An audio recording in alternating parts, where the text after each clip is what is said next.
2 बार 3 बार हारने के बाद मानसिकता टूट जाता है। लेकिन मैंने हिम्मत कभी नहीं हारी। ये मैं उसकी माँ हूँ और वो मेरा बड़ा बेटा है। अब दुनिया देखते हैं भाई की नजर से, अब जानते भी लेकिन आपका ये बेटा मेरा बड़ा बेटा है। मैं उस नजर से मैं आज तक इसको नहीं देखूं कि मेरा भाई है। मशहूर साहित्यकार कवि दुष्यंत की कुछ चंद पंक्तियां मुझे याद आती हैं।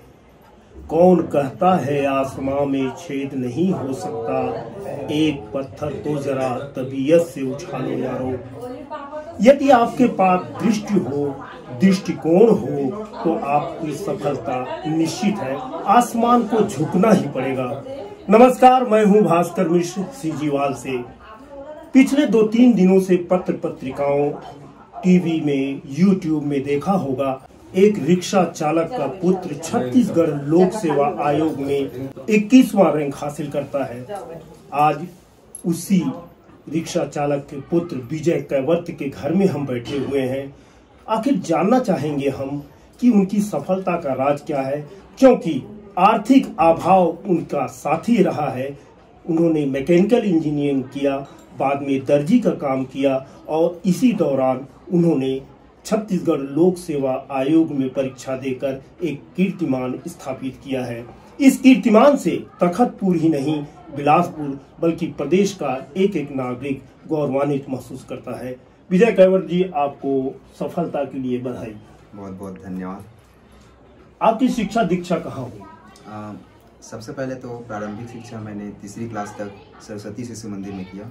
उसके बाद 4वीं 6वीं तक मैंने गायत्री ज्ञान मंदिर में।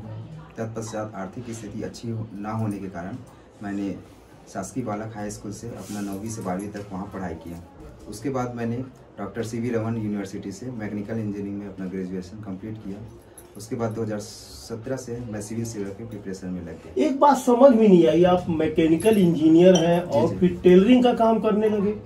नहीं, ये टेलरिंग का काम मैं 9वीं क्लास से कर रहा हूँ। सन 2009 से ही मैं टेलरिंग का काम करता था, उसके साथ साथ पढ़ाई भी चलते रहते थे। वजह क्या रही होगी टेलरिंग करने की?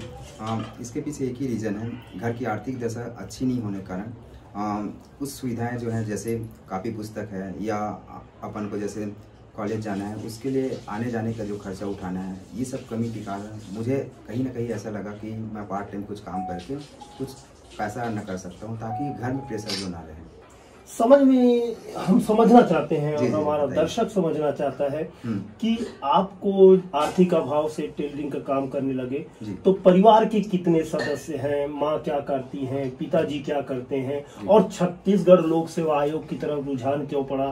कैसे हुआ, ये जानकारी हम चाहते हैं।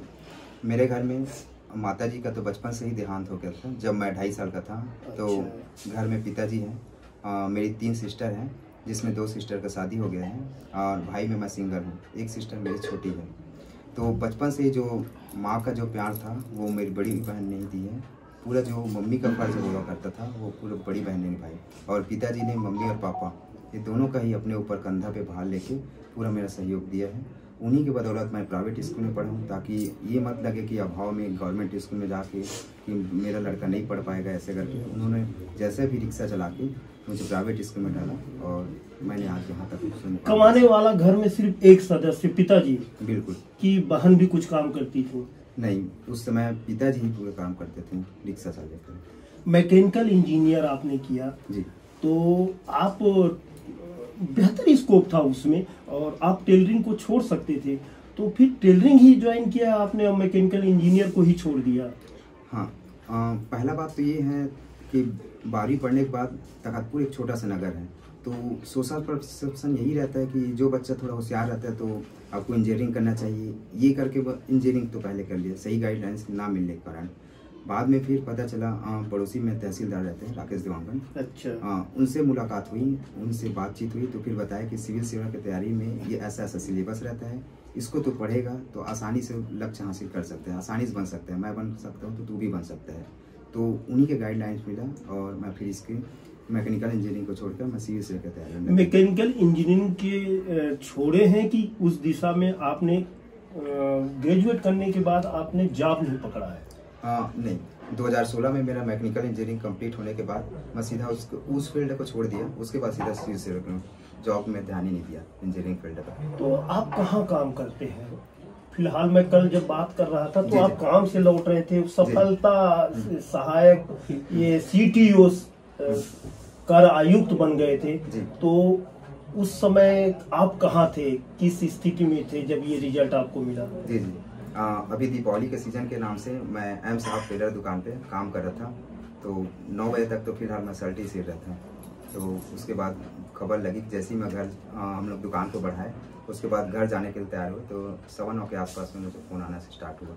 तब मुझे पता चला कि मेरा 21 रैंक आया था। तो वर्किंग प्लेस पर आपको कुछ असहयोग महसूस किए या सहयोग महसूस किए? क्योंकि वर्किंग प्लेस वहाँ जहाँ आप काम करते हैं ना, तो वो तो आपका टाइम कंज्यूम उसको पूरा लेगा वो। जी जी, तो उसमें तो कोई आपको रिलैक्सेशन नहीं मिलेगा। फिर भी इतना समय कैसे निकाल लिए आप? ऐसा है, देखो वहाँ तो सपोर्ट मिलता था कि आपको जितना ज़रूरत है उतने ही बनाओ। ये नहीं कि बर्डन कि आज 5 बनाना है, सर 6 बनाना है, ऐसा कुछ नहीं था। मेरे को बर्डन नहीं था कि ज़्यादा से ज़्यादा टाइम देते थे कि पढ़ाई आप करो कह के। ये है सिर्फ अपना जहाँ रूम किराया रहना है, अपना खर्चा चलाना है और आपको टिफ़िन खर्चा चलाना है, बस मैं इसी के लिए कार्य करता था। बाकी एक्स्ट्रा वर्क के लिए काम नहीं करता था। लेकिन ये है समय तो देना ही पड़ेगा। तो हालांकि तो कुछ छूट थी, जैसे इंटरव्यू का जैसे मेरा सिलेक्शन हो गया था, थोड़ा मैं काम कम कर दिया था, 1 ही 2 घंटे बस जाता था। तो ये सब मैं करके। इस दौरान आप रहते कहाँ थे? अप डाउन करते थे तखतपुर से कि आप बिलासपुर में कहीं कमरा हायर किए थे? राजीव गांधी चौक के पास एक रूम किराए में रहता था। इस बीच में किस किस का सहयोग मिला? कोचिंग संस्थाओं के पास गए या कौन सी किताब को आपने प्रेफर किया? देवांगन जी ने आपको किस प्रकार गाइडलाइन किया? हमारे साथ दिलीप तोलानी जी पत्रकार वरिष्ठ बैठे हुए हैं और बड़ी तारीफ की है कि आपका संघर्ष इन्होंने देखा है और हमारे वरिष्ठ पत्रकार हैं, तो उन्होंने बताया कि आप बहुत संघर्ष किए हैं। तो वे भी गाइडलाइन कुछ किए हैं, ये तो हमको जानकारी है।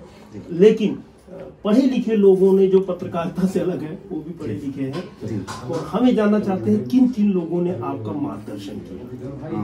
पहले तो मैं राकेश देवांगन जो तहसीलदार हैं उनका धन्यवाद करता हूँ। दूसरा मैं श्री रविंद्र तिवारी सर से मिला, उन्होंने बताया कि उन्हीं के थ्रू मैं पटेल ट्यूटोरियल में कोचिंग किया, जिन्होंने मुझे फ्री सीट में ही पढ़ाया। उसके बाद फिर मैं जैसे ही प्रिपरेशन करने लगा तो मेंस में मेरा पहला जो सिलेक्शन हुआ उसमें फिर नहीं निकला। पहला प्री निकला 2017 में, फिर मेंस में क्वालिफाई नहीं हुआ। 18 में फिर प्री निकला, फिर मेंस नहीं हुआ। 19 में फिर प्री निकला, फिर मेंस नहीं निकला।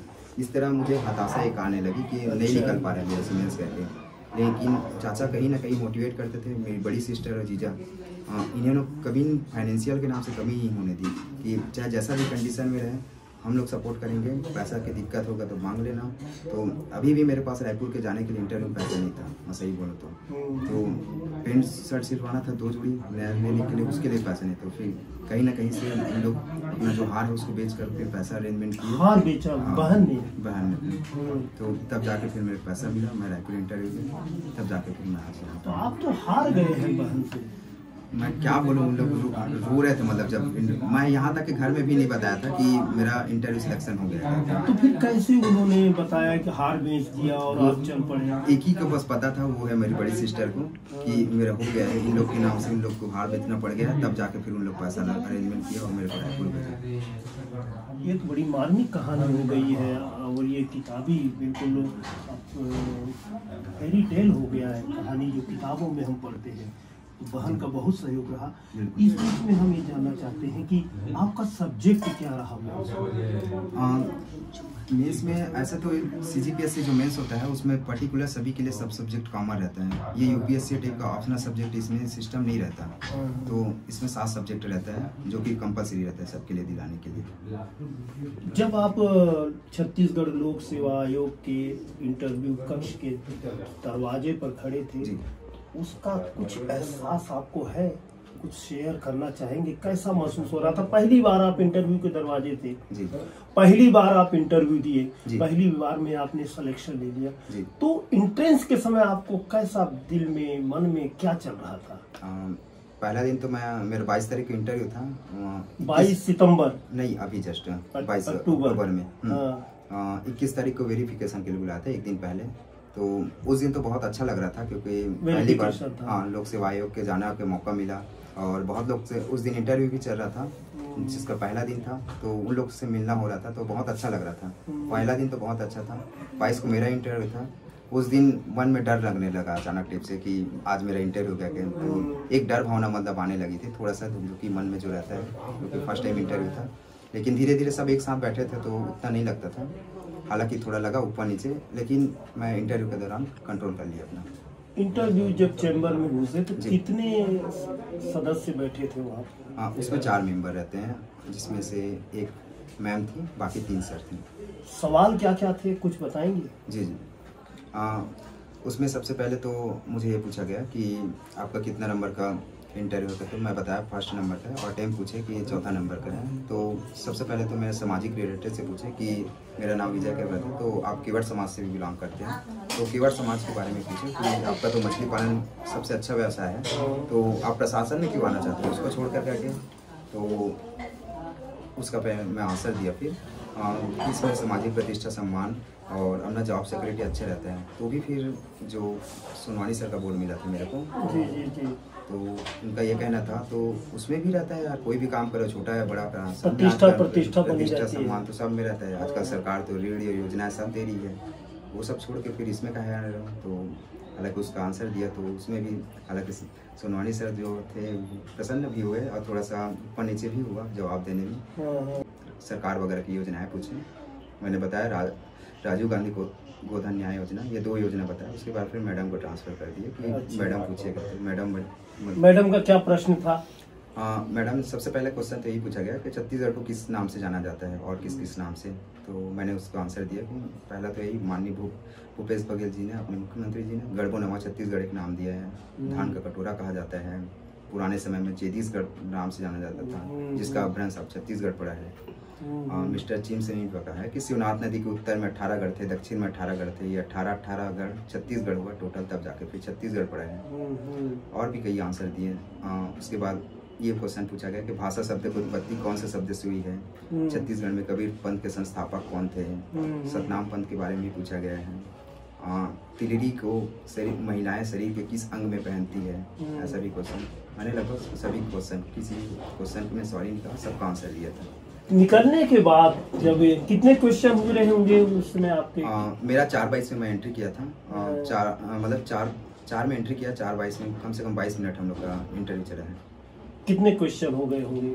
4 मेंबर थे, तो चारों मेंबर से लगभग 5-10 मिनट का रहा, जिसमें से और सब कई लोग डिसीजन मेकिंग का भी क्वेश्चन पूछे कि आपको अगर डिप्टी कलेक्टर हम बना देते हैं तो छत्तीसगढ़ में ऐसे किस चीज़ की कमी दिखती है जो आपको उसको पूरा करना चाहोगे करके।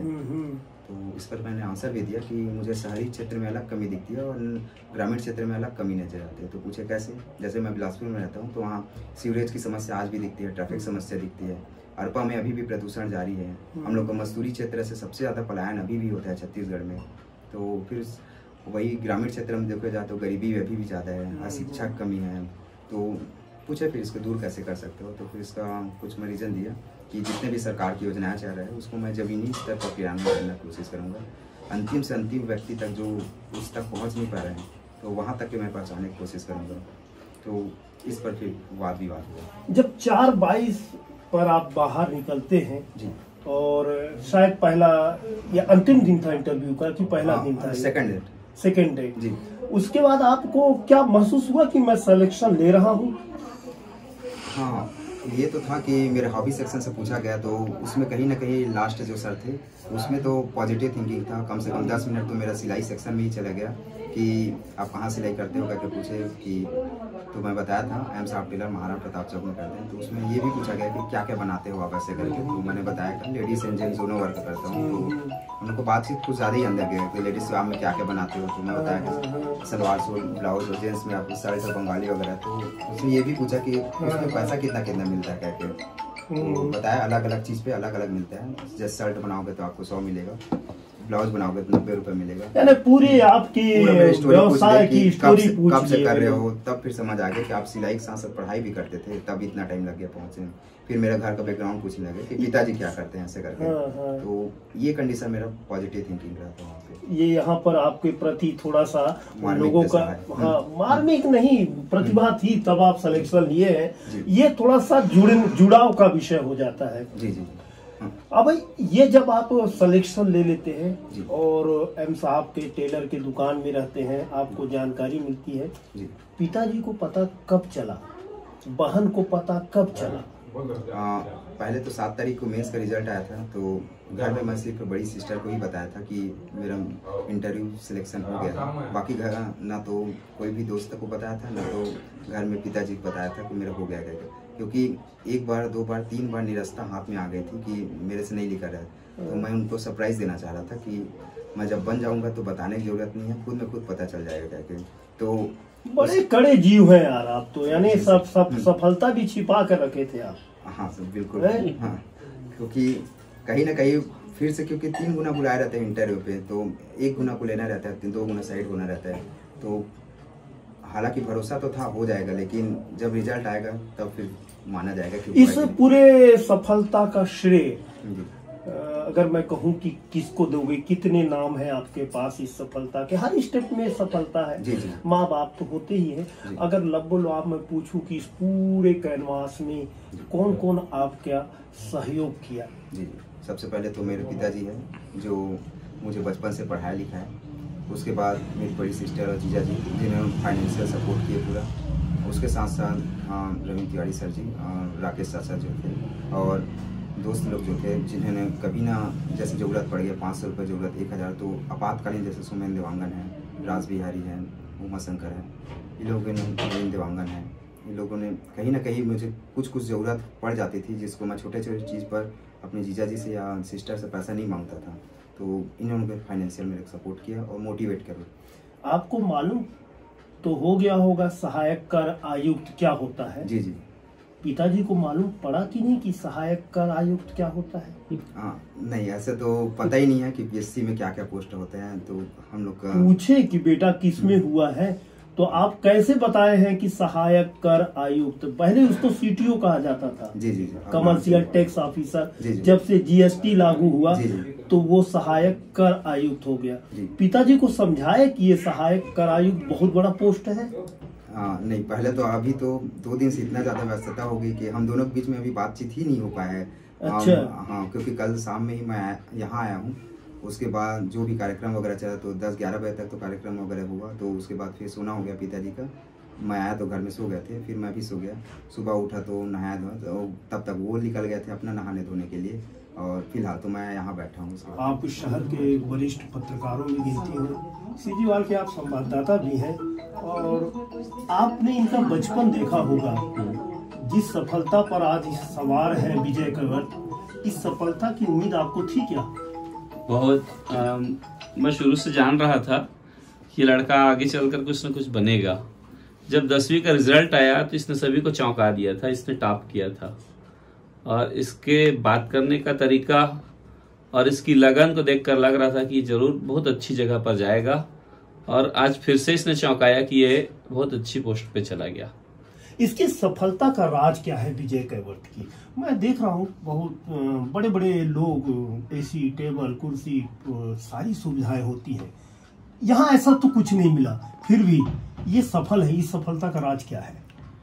सबसे बड़ी बात इसकी दृढ़ इच्छा शक्ति नजर आती थी, और ये जब भी बात करता था तो सटीक बात करता था, और इसका ध्यान अपनी मेहनत और पढ़ाई पर ही रहता था। ये फालतू घूमता हुआ और फालतू बात करता नहीं दिखता था। क्या नाम लिखते हैं आप? कुलदीप केवट।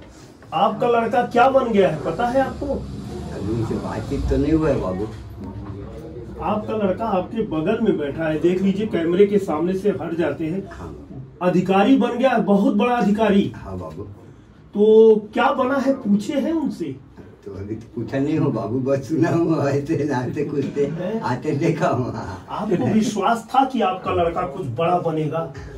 नहीं, जब बड़ा तो उतना विश्वास नहीं था कि बड़ा पद हासिल होगा। मैं शिक्षक वगैरह कर्मी बनेगा ऐसे करके अपनी भावनाओं को लेकर, यानी ये उम्मीद थी कि आपका लड़का मास्टर बन जाएगा। हाँ, ऐसा करके उम्मीद रखकर मैं अपने जीवन को चला रहा हूँ। तो आपका लड़का तो बहुत बड़ा अधिकारी बन गया है। हाँ बाबू, एक कृपा है आप लोगों का, जो आपका सेवा करने का मौका मिला है हम लोगों को। अरे ये तो पूरे प्रदेश की सेवा करने वाले हैं। हाँ बाबू। तो आप रिक्शा कब से चला रहे हैं? मेरा रिक्शा 30 साल हो रहा है चलाते। कहाँ से कहाँ चलाते हैं आप? बस तखतपुर से। यही पहले तो गांव-गांव तक जाते थे। अच्छा। 4 किलो 5 किलो 10 किलोमीटर तक, और अब तो यही टाउन में चलाता हूँ। अच्छा। हाँ, अभी तक चला रहा हूँ। हाँ।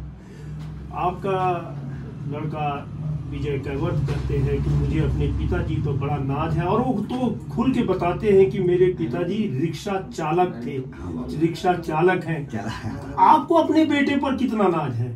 मुझे तो सब पूरा सब ठीक दिखता है बेटा के ऊपर, ऐसी कोई कमी नहीं है शुरू से। आपको कब पता चला कि आपका लड़का बहुत बड़ा काम कर दिया है? कब पता चला? परसों रात को बताया इन लोग। कौन बताया? बेटी लोग खबर दिए। हाँ। अच्छा। हाँ, बेटी लोग खबर दिए कि वो पास हो गया, रिजल्ट आ गया है, ऐसे कहीं मैं सुने। हाँ। तो उसके बाद फिर मन तो फिर एक बार और घुस गया था कि बिजली ऑफिस में ऐसी काम पास हुआ तो फिर कैसे खराब हो गया, ऐसे कह के बुरा लगा। फिर थोड़ा मन इधर उधर रहता था। समय लंबा इसका बढ़ते जा रहा है, और मेरा दिमाग शादी ब्याह की चिंता हो गई होगी आप। और जो मेरा मन का लगाव हो टूटे मत, ऐसे करके कोई भी कर्मचारी शिक्षक का या कुछ भी हुए। अब आपका लड़का बहुत बड़ा अधिकारी बन गया है, तो वो हाथ नीचे करिए ना, थोड़ा सा अच्छा लगेगा। तो अब हमको हाथ जोड़ना है साहब। नहीं है ना? अब हमारा समय है कि मैं हाथ जोड़ूं। आपका लड़का बहुत बड़ा अधिकारी बन गया है, क्या रिक्शा अब छोड़ देंगे चलाना?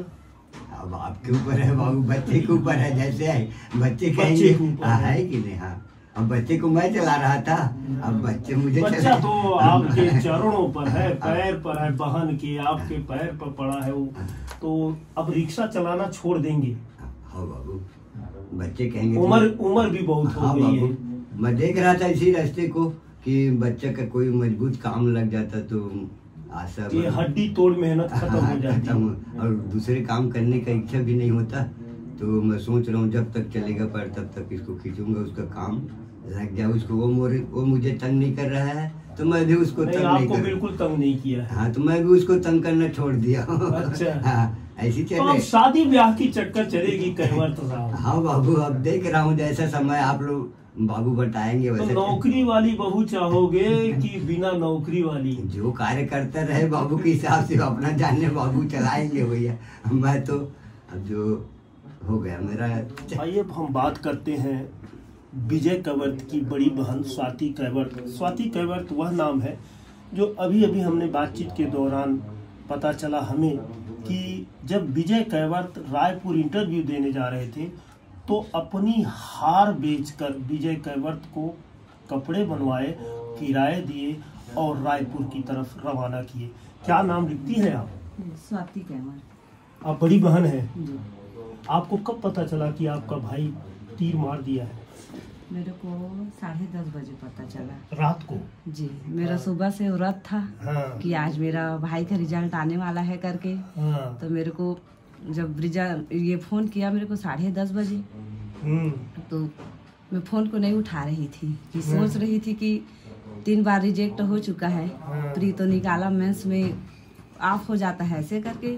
तो बड़ी मुश्किल से हिम्मत जुटाकर फोन को मैं उठाई। पता था मेरे को हो जाएगा करके, क्योंकि 2 बार 3 बार हारने के बाद मानसिकता टूट जाता है। लेकिन मैंने हिम्मत कभी नहीं हारा कि मेरा भाई का सिलेक्शन नहीं मेरे को होगा। जानकारी मिली है कि आपने, कहते हैं स्त्रियों का गहना बहुत प्रिय होता है, आपने गहना बेच दिया?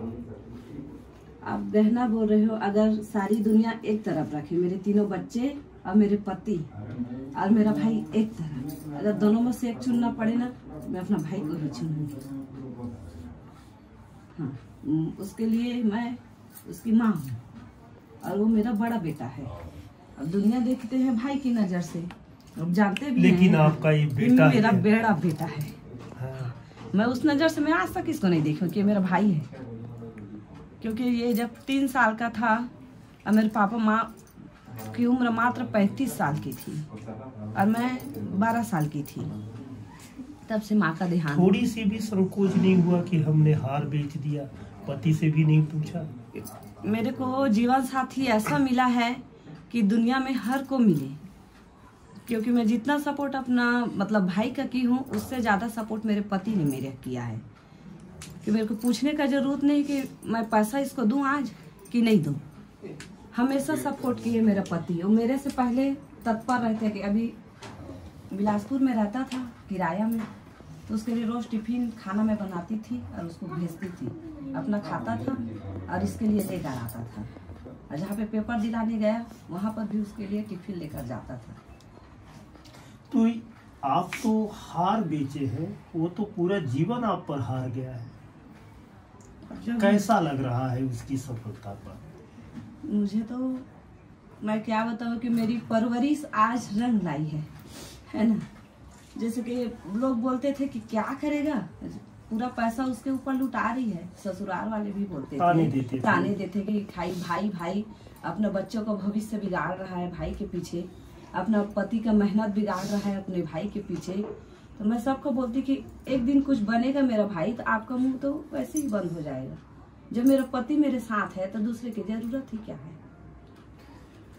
साथियों, रामचरितमानस में कहीं लिखा है, जहाँ सुमति तह संपत्ति नाना, जहाँ कुमति तह विपत निधाना।